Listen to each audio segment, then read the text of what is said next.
Hello guys, today we are talking about Thor and his hammers. Stolen hammers, everything. This will be very enjoying.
One morning, as the sun rose over Asgard, Thor awoke to find his most prized possession missing, Mjolnir, his mighty hammer that could summon thunder and lightning.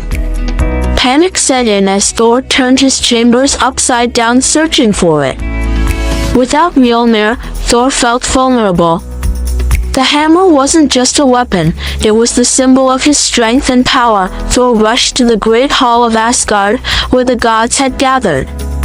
"Someone has stolen Mjolnir," he bellowed, his voice shaking the very foundations of the hall. The gods murmured amongst themselves, worried and uncertain. Without Mjolnir, Asgard was defenseless against their enemies. Loki, the cunning trickster god, stepped forward with a mischievous smile.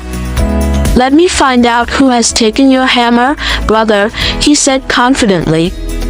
Thor agreed, and Loki flew off, transforming into a falcon to cover ground quickly. Loki soared over mountains and valleys until he reached the icy realm of Jotunheim, home of the frost giants. There, he found Thrym, the king of the frost giants, lounging on his icy throne. Mjolnir was indeed there, buried deep underground, hidden from the gods. Thrym. Loki called out, "What have you done with Mjolnir?" Thrym chuckled, his laughter echoing like a rumble of distant thunder. "I have it," he admitted, "and I'll only return it on one condition. Freya, the beautiful goddess of love, must become my bride." Loki flew back to Asgard and shared Thrym's demand with the gods.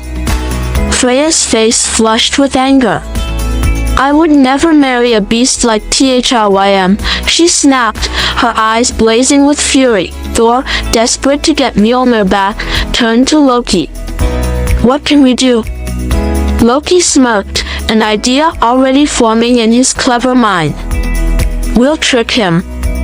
You'll dress as Freya and go to Jotunheim pretending to be his bride." Thor's jaw dropped. "Dress as Freya? Me?" But Loki was persistent. The gods, though amused by the idea, agreed that it was the only way. Reluctantly, Thor allowed himself to be dressed in a bridal gown, complete with a veil that covered his face. Loki disguised himself as a bridesmaid, and together, they set off for Jotunheim. When they arrived at Thrym's palace, the frost giant was overjoyed to see his bride. He ordered a grand feast in celebration.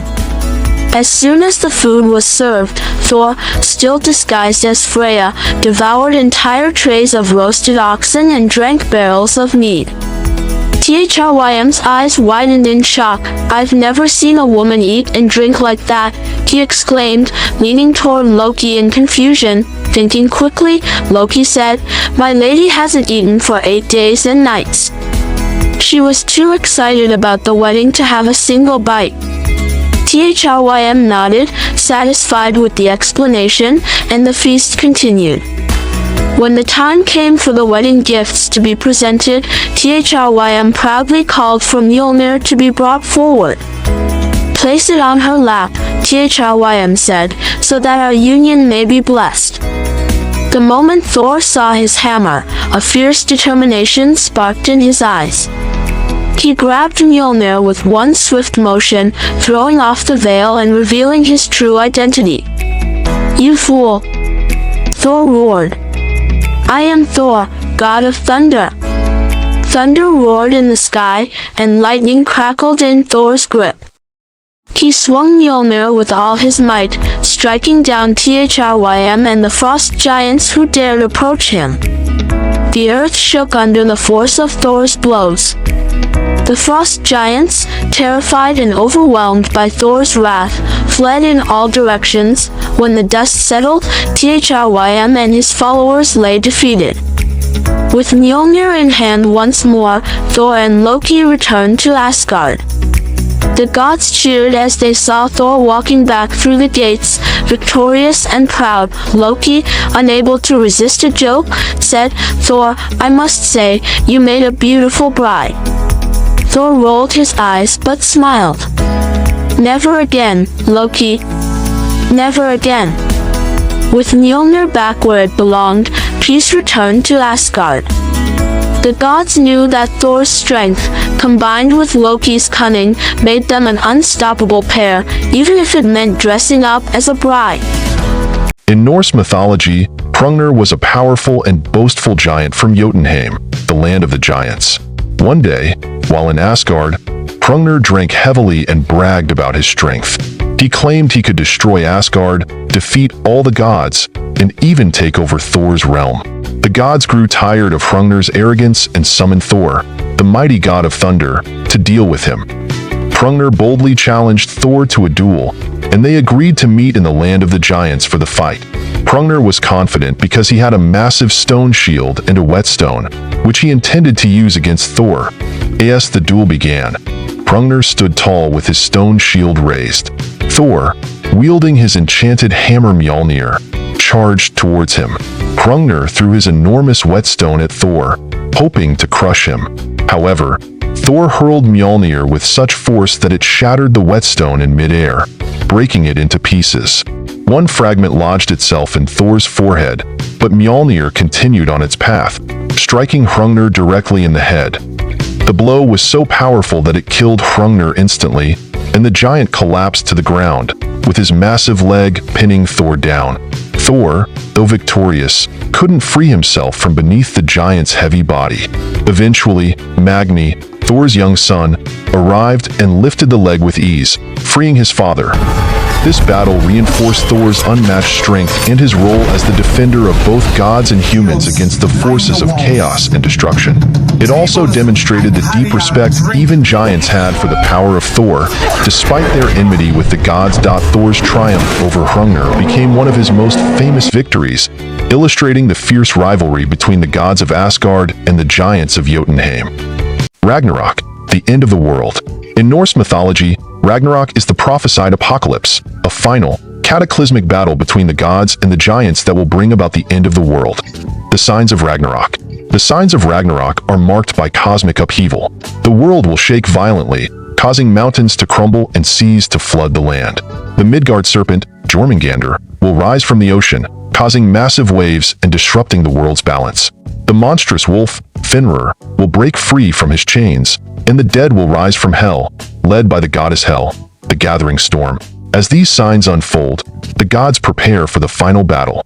Odin, the All-Father and ruler of Asgard, assembles his warriors. The Valkyries, fierce warrior maidens, gather the bravest fallen warriors from battlefields to join Odin in the fight. Odin's sons, including the mighty Thor and the recently resurrected Baldur, prepare themselves for the impending doom. Loki, the trickster god who has betrayed the gods, leads the giants and monsters into battle. His army consists of fierce giants and dark beings, all determined to bring about the end of the gods, the final battle. The battle begins with a catastrophic clash between the gods and the giants. The earth trembles as the forces of chaos descend upon Asgard, the realm of the gods. Thor faces Jormungandr in a fierce duel. The two combatants engage in a titanic struggle. Thor, wielding his legendary hammer, Mjolnir, manages to slay the Midgard serpent, but the serpent's venom poisons him. Thor, though victorious, succumbs to the poison shortly after, dying in the aftermath of the battle. Meanwhile, Odin confronts Fenrir. Despite his valiant efforts, Odin is overwhelmed by the sheer power of the monstrous wolf. Fenrir manages to swallow Odin whole, leaving the gods in despair. However, Odin's son, Vidar, comes to the rescue. Vidar, known for his immense strength, avenges his father by killing Fenrir. He is said to have torn Fenrir's jaws apart with his bare hands. The battle continues with immense ferocity. The gods fight valiantly but are ultimately overwhelmed by the sheer number and strength of their foes. Freyr, the god of fertility, faces Surt, the fire giant, and is killed by Surt's fiery sword. Tyr, the god of war, fights Garm, the monstrous hound of hell, and both are slain in their struggle as the battle reaches its climax. The world is engulfed in flames and chaos. The sun and moon are swallowed by wolves, plunging the world into darkness. The sky blazes with fire as the realms of gods and men are consumed by flames. The rebirth. In the aftermath of this great destruction, the world lies in ruins, but from the ashes, a new world begins to emerge. The surviving gods and a few human survivors find a new land that has been cleansed and renewed. The new world is lush and fertile, a place where the surviving gods and humans will rebuild civilization and start afresh. Baldur, who had been resurrected before Ragnarok, returns to lead the new world. The gods gather in the new land, and they find that the earth has been reborn, with fields full of green and the sun shining once more. The survivors, both gods and humans, rejoice in the new beginning, marking the end of the old cycle and the start of a new one. The world is now populated by the children of the gods and a few humans who had hidden away during the chaos. They will rebuild and start anew, living in harmony and peace. The new world is a place of hope and renewal, a fresh start after the end of the old order. The cycle of creation and destruction continues in Norse mythology, symbolizing the eternal rhythm of existence. Ragnarok teaches that even in the face of great destruction, there is always the promise of rebirth and a new beginning. In the realms of Norse mythology, Thor, the god of thunder, was renowned for his immense strength and bravery. He wielded the mighty hammer Mjolnir, which could level mountains and return to his hand after being thrown. One of Thor's greatest foes was the Midgard serpent, known as Jormungandr, a colossal serpent that encircled the earth, coiling itself in the depths of the ocean. The prophecy foretold that during Ragnarok, the end of the world, Thor and the Midgard serpent would face each other in a battle that would lead to their mutual destruction. Intrigued by this fate, Thor sought out the serpent to confront it before the foretold battle. Accompanied by his cunning companion Loki, he set sail to find Jormungandr. After a long journey across the seas, Thor and Loki reached a dark and stormy area of the ocean. Suddenly, the water began to churn, and the massive serpent emerged, its scales shimmering ominously in the light. Thor, undeterred by the serpent's terrifying size, challenged Jormungandr to a duel. The serpent, with its enormous fangs bared, hissed a challenge back. Thor, fueled by his desire to protect Midgard, Earth, raised Mjolnir and struck the serpent with all his might. The blow was powerful, but Jormungandr was no ordinary foe. It retaliated, wrapping its colossal body around Thor and attempting to crush him. In a fierce struggle, Thor fought back, his hammer smashing into the serpent again and again. The battle raged on, with thunder and lightning filling the skies. Eventually, with a final, devastating strike from Mjolnir, Thor managed to land a blow that sent Jormungandr crashing back into the depths of the ocean. However, the serpent's venom sprayed onto Thor, poisoning him.